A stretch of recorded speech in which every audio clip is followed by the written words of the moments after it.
Vous êtes sur France 24 et vous avez raison. Bienvenue dans votre journal de l'Afrique. Laurent Gbagbo, bientôt de retour à Abidjan, et ça de ce mois-ci. L'ancien président ivoirien a retiré 2 passeports, un diplomatique et un civil. La délivrance de ces documents est perçue comme un geste d'apaisement du pouvoir ivoirien. Au Mali, la liste des membres du Conseil national de transition enfin dévoilée. C'est le futur organe législatif et sur les 121 personnalités nommées, vous verrez qu'il y a quelques surprises. À quelques jours de la présidentielle au Ghana, les 2 principaux candidats signent un accord de paix et s'engagent à accepter les résultats. Alors qu'une vidéo de 2016 embarrassante pour le président sortant refait surface, on l'y voit accepter une enveloppe d'argent. On ouvre ce journal par cette information. Laurent Gbagbo espère rentrer en Côte d'Ivoire en décembre. L'ancien président ivoirien vient en effet d'obtenir ses passeports diplomatiques et civils. Un retour au pays très attendu par ses partisans depuis 9 ans. Écoutez la réaction de Assoua Adou, secrétaire général du FPI, resté fidèle à Laurent Gbagbo. Donc aujourd'hui, c'est le début de son arrivée en Côte d'Ivoire. Moi, je souhaite même pour la semaine prochaine son retour. Pourquoi? Mais parce que les Ivoiriens ont besoin de sa présence pour la réconciliation. Vous avez vu ce qui s'est passé depuis le 31 octobre 2020. Des Ivoiriens égorgés, des Ivoiriens décapités. Autant de Gbagbo, Laurent, on n'a jamais vu ça. Et c'est Gbagbo qui peut racoler les morceaux, qui peut permettre la réconciliation, qui peut faire de telle sorte que tous les leaders, les grands leaders de la vie politique de Côte d'Ivoire, que ce soit Bédié, Gbagbo, Ouattara, Soro, puissent se retrouver autour d'une table et ramener la paix en Côte d'Ivoire. Au-delà du feuilleton du passeport, le retour de Laurent Gbagbo en Côte d'Ivoire anime la vie politique depuis plusieurs années. Depuis que son arrestation en 2011 suite à la crise post-électorale, son transfert à la CPI et son acquittement en 2019, l'appel de ce procès à La Haye est d'ailleurs toujours en cours. Retour en images sur tous ces événements avec Shirley Sidney. À la tête de la Côte d'Ivoire entre l'an 2000 et 2010, Laurent Gbagbo a été jugé par la CPI suite aux violences qui ont suivi l'élection de 2010. L'ancien président a refusé de reconnaître sa défaite face à son rival Alassane Ouattara et était soupçonné d'avoir instigé certaines des violences meurtrières. Jugé pour crimes contre l'humanité, la Cour finit par l'acquitter dans un premier procès en 2019. Orders the immediate release of both accused. No! Come on! Les personnes que le juge appelle au calme sont des partisans de Gbagbo qui célèbrent sa libération, car l'ancien président a gardé ses soutiens tout au long de son exil. Gbagbo a tenté de rentrer plus tôt au pays, mais il n'a pas été autorisé à se présenter à l'élection de 2020 à cause d'une condamnation en Côte d'Ivoire.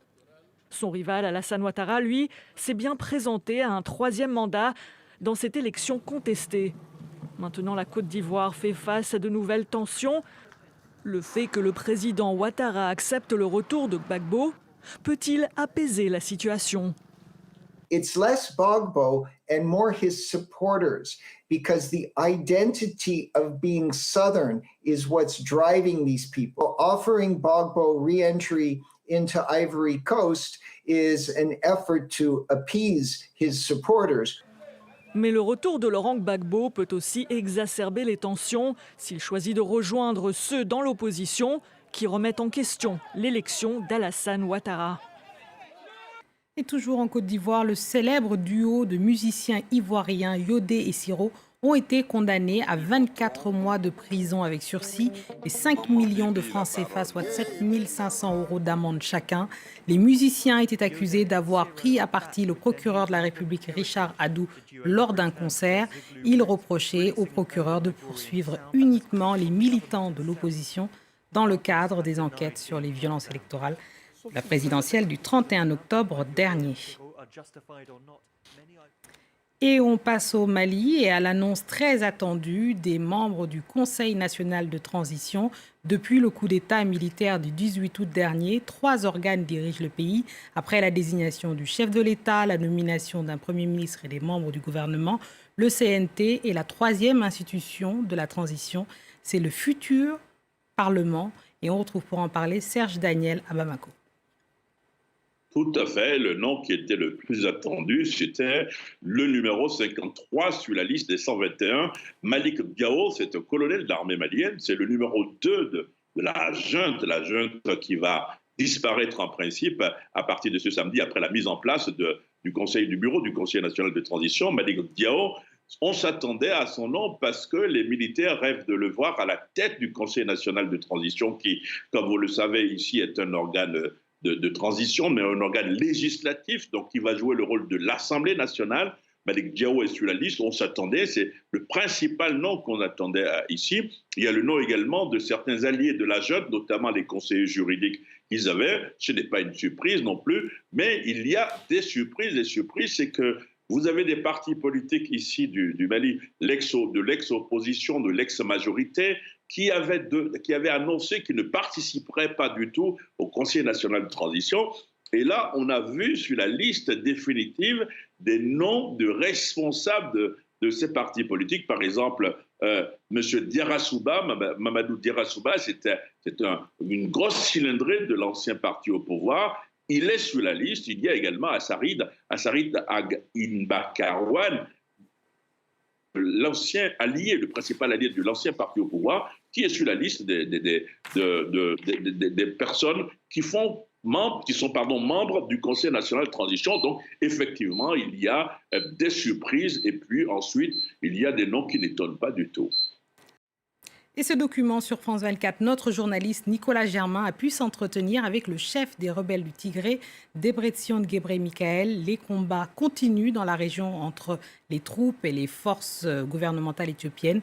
Et depuis le lancement de la première offensive par le Premier ministre Abiy Ahmed le 4 novembre, écoutez-le précisément réagir, notamment sur l'implication de son voisin érythréen dans le conflit. Ils font partie de l'armée. Ils sont là avec leurs divisions. La dernière fois, nous avons compté 16 divisions au Tigré. Ils combattent du côté des forces gouvernementales. Donc pour nous, c'est comme si c'était eux. Ils ont un front uni contre nous. Donc ils sont partout où nous allons. Le gouvernement et le TPLF ont été accusés d'avoir tué des civils. Que répondez-vous à ces accusations ? Nous sommes chez nous, ce sont nos terres. Les envahisseurs nous attaquent depuis le ciel ou avec leur artillerie au sol, avec leurs soldats. Les civils ne peuvent pas être attaqués par nous. L'autre information de la soirée nous parvient du Ghana. À quelques jours de la présidentielle de ce lundi, une vidéo embarrassante pour le président actuel et candidat à sa réélection. Dans ces images qui datent de 2016, avant son accession au pouvoir, Nana Akufo-Addo est vue en train de recevoir de l'argent dans une enveloppe, de l'argent qui aurait servi à étouffer une affaire de corruption. La corruption était un de ses thèmes de campagne qu'il avait d'ailleurs mené à la victoire en 2016. Un autre thème de Soja Evans a 21 ans et a obtenu son bac cette année. Le lycée a été rendu gratuit par le gouvernement de Nana Akufo-Addo en 2017. Depuis, le nombre d'élèves est passé de 800 000 à 1,2 million. Sans cette réforme, il aurait été impossible à Soja d'en arriver là. Le lycée gratuit m'a sauvé parce que ça m'a permis d'atteindre mon principal objectif dans la vie, être éduqué. Soja n'a pourtant pas mis les pieds à l'école avant l'âge de 14 ans. Sa famille n'en avait pas les moyens. Sans cette réforme, mon frère serait resté près de la rivière Volta, à pêcher du poisson. Le président Akufo-Addo entend capitaliser sur ce succès et obtenir le soutien des jeunes diplômés et de leurs familles lors de la présidentielle. Des milliers de bacheliers ont créé une association pour soutenir la réforme. Soja en fait partie. Nous nous mobilisons pour protéger l'avenir du lycée gratuit. Nous nous mobilisons pour éviter qu'un autre gouvernement ne vienne remettre en cause cette réforme. Nous en avons profité et nous voulons que les générations suivantes en profitent aussi. Malgré son succès, certains experts critiquent la réforme. L'afflux de nouveaux étudiants a saturé les lycées. Dans de nombreux cas, les lycéens ont dû être séparés en deux groupes, alternant vacances et études. Il y a eu une augmentation de nombre d'élèves, mais cela n'a pas été accompagné d'une hausse des investissements et des infrastructures pour les prendre en charge. C'est à cause de cela que l'alternance a été mise en place. C'est la seule solution que le gouvernement a trouvée. Les lycéens devraient au moins assister à des cours pendant 2 ans et demi, mais ce n'est pas le cas. En cas de victoire, l'opposition a promis de renforcer le lycée gratuit en supprimant notamment le système d'alternance et même de rendre gratuit les études pour les étudiants admis à l'université cette année. Et quelle que soit l'issue de cette présidentielle au Ghana, qui s'annonce très disputée, les 2 principaux candidats ont signé un acte de paix.